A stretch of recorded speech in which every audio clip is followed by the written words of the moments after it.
আসসালামু আলাইকুম ওয়া রাহমাতুল্লাহি ওয়া বারাকাতুহু। প্রিয় বন্ধুরা, আপনারা কেমন আছেন? আলহামদুলিল্লাহ, আল্লাহর অশেষ মেহেরবানিতে আমি ভালো আছি। বন্ধুরা, আজকে যে বিষয়টা নিয়ে পর্যালোচনা করব সেটা হলো এই যে 2024 সালে এসে প্রবাস জীবনে কারা কারা উন্নতি করতে পারবে আর কারা উন্নতি করতে পারবে না। প্রিয় বন্ধুরা, আপনারা জানেন যে আমি আসলে এই বাস্তব অভিজ্ঞতা থেকে এবং প্রকৃতপক্ষে যেই ঘটনাটা সত্য সে বিষয়ে আপনাদেরকে জানানোর চেষ্টা করি। 2024 সালে এসে প্রবাস জীবনে যারা বেশি টাকা ইনকাম করতে হবে সেই শ্রেণীর লোকগুলো হলো যেসব লোকেরা ভিসার দালালি করে এবং লেবারের দালালি করে। কিভাবে? আপনারা জানেন যে যদি সৌদি আরবে বর্তমানে যদি কোনো কোম্পানিতে আসে মানুষ, তার বেতন হয় 1000, 1200, 1300, 1500, সর্বোচ্চ 1800 টাকা। সর্বোচ্চ 1800 টাকা বেতন হয় একজন লোক 12 ঘন্টা কাজ করলে, মিনিমাম 12 ঘন্টা। তারপরে অনেক আপনার রেস্টুরেন্টে 16 ঘন্টাও কাজ করায়। তাহলে মিনিমাম 12 ঘন্টা ডিউটি করে যদি সর্বোচ্চ বেতন 1800 টাকা হয়, অনেকে শুধু থাকা দেয়, খাবার নিজের, তা 300 টাকার খাবারে হয় না। তারপরও যদি কার কোনো এক্সট্রা খরচা না থাকে তাহলে 300 টাকার খাবার লাগে। তাহলে আপনার থাকতেছে কত? 1500 টাকা। এটা তো যারা হাইয়েস্ট বেতন পায়। যারা 1500 টাকা পায় তাহলে থাকতেছে 1200 টাকা। আর বেশিরভাগই হাইয়েস্ট বেতন না, 1000-1200 টাকা, 1200 রিয়াল স্যালারি।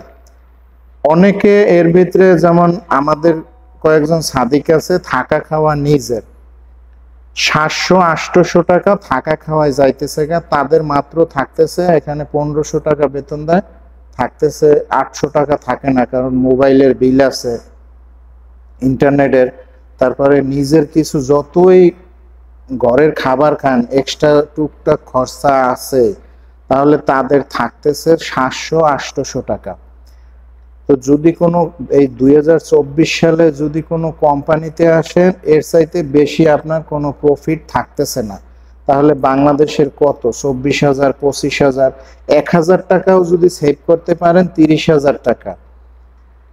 আর যদি আপনি কোনো ভিসার দালালি করেন, একটা ভিসা একটা লোক আনলেই আপনার 2 লাখ 3 লাখ টাকা প্রফিট থাকে লাজিম। যদি আপনার অনেকে একটু কম লাভ করে, তারপরে 1 লাখ টাকার নিচে কোনো দালালি কোনো ভিসা দেয় না। তো এই দালালিটা যদি করতে পারেন তাইলে আপনি কিছু করতে পারবেন। যেমন আমার পরিচিত, আমার এই সাদিক ছিল, 3 মাসের ভিতরে একজন লোক নিয়ে আইছে, তাও মানে স্বাস্থ্য শালা ভংবাং দিয়ে বুঝাইয়া বেটার কাছ থেকে 6.5 লাখ টাকা নিয়েছে। আর ওইখানে 3 লাখ টাকা প্রফিট রয়েছে। তাইলে চিন্তা করেন, 3 লাখ টাকা ওর কামাইতে লাগতো কত মাস? যদি 30,000 টাকা মাসে স্যালারি হয়, 9 মাস লাগতো 3 লাখ টাকা কামাইতে। আর এখানে আরেকটা দালালি আছে, সেটা হলো কাজের দালালি। আপনি একটা কাজ দিলেন, কাজে ঢোকার সাথে সাথে আপনাকে 500-1000 রিয়াল ফায়দা দিতে হয়, দালালি দিতে হয়। কিন্তু এখানে আরেকটা বিষয় হলো, আপনি একটা কাজে গেলেন, কাজে যাওয়ার পরে কাজটা আপনার ভালো লাগতেও পারে, নাও লাগতে পারে। আপনি তো মিনিমাম 1 মাস দেখলেন, কিন্তু দালালরা কি করে? আপনার কোনো দেখা দেখি নেই, আপনি কাজে ঢুকছেন, আপনার ফায়দা লাজিম অগ্রিম দিতে হয়, প্রিপেড সিস্টেম। অনেক ভাইরা এরকম হয়েছে যে কাজে গেছে, 1 মাস কাজ করছে, কাজ ভালো লাগে না, চলে আসছে, কিন্তু লাস্টে কি হইলো? ওই ফায়দাটা তো দালালে দেওয়াই লাগলো। আবার অনেক ভাইরা আছে যে কফিল পরীক্ষা করে 1 মাস, যে ওর কাজ মানে কিরকম। যদি কফিলের ভালো না লাগে, কফিল বলবে যে জাগা। তাহলে মাঝখান থেকে কি হইতেছে? ওই যে শ্রমিক ভাইটা, ওর কিন্তু লস যাইতেছে, দালালের কোনো লস নাই। দালাল ওইখান থেকে ওই শ্রমিকটা কাজ করলো না, চলে আসলো, ওর ফায়দা ও ঠিকই পাইলো, নতুনে আর একজনরে পাঠাইলো। এই গেল 2টা পেশা, একটা হইলো ভিসার দালালি, একটা হইলো কাজের দালালি। আর একটা আসেন, আপনার এখানে সুদ চলে, আমি জানতাম না। সেই সুদটা কিরকম? আপনি সমস্যায় পড়ছেন, আপনি 1000 টাকা ধার নিলেন, আপনি মাস শেষে কেউ নেয় 50 টাকা, কেউ নেয় 100 টাকা, আপনি দিয়ে দেবেন। আমারই এক পরিচিত লোক, আমি তারে খুবই মানে কি বলবো ভালোবাসতাম, সম্মান করতাম। আমি তো জানি না যে সে সুদের ব্যবসা করে। আমি সে বিকাশে টাকা পাঠাইতো, আমি অনেক আমার সাদিকদেরকে বললে তার কাছে টাকা পাঠাইতাম দেশি ভাই হিসেবে। যাই হোক, ঈদের পরে তো কোনো কাজ ছিল না, আমি তার কাছে বললাম যে ভাই কোনো কাজ তো নাই, গাড়ির জমা দিতে হইবে, আমার 500 টাকা দেন। সে আমারে উঠেই বললো কি আমাদের সমিতি আছে ওইখান থেকে নেন। মানে আমি আকাশ থেকে পড়লাম, যেই লোক মক্কায় থাকে এবং মানে সুবহানাল্লাহ আলহামদুলিল্লাহ ছাড়া কথা বলে না, সেই লোক আমাদের বলতেছে যে আপনি যদি, পরে আমি আবার সাথে সাথে প্রশ্ন করলাম যে তাহলে সিস্টেম কিরকম। উনি বললো যদি 1000 টাকা নেন আমাদের 1 মাস পরে 5 তারিখের ভিতরে 50 টাকা দিতে হইব, মানে লাভ। তো যাই হোক, এইরকম দালালি যদি আপনি করতে পারেন আর খাইতে পারেন, তাইলে আপনি এই প্রবাস জীবনে আইসা কিছু করতে পারবেন ভাই। নতুবা এই 2024 সালে এসে এই প্রবাস জীবনে কিছু করা সম্ভব না, আমি গ্যারান্টি দিয়ে বলতেছি। এখানে যদি কোনো দালাল আমার ভিডিওটা দেখে থাকেন, তারা আমাকে পারলে চ্যালেঞ্জ করেন।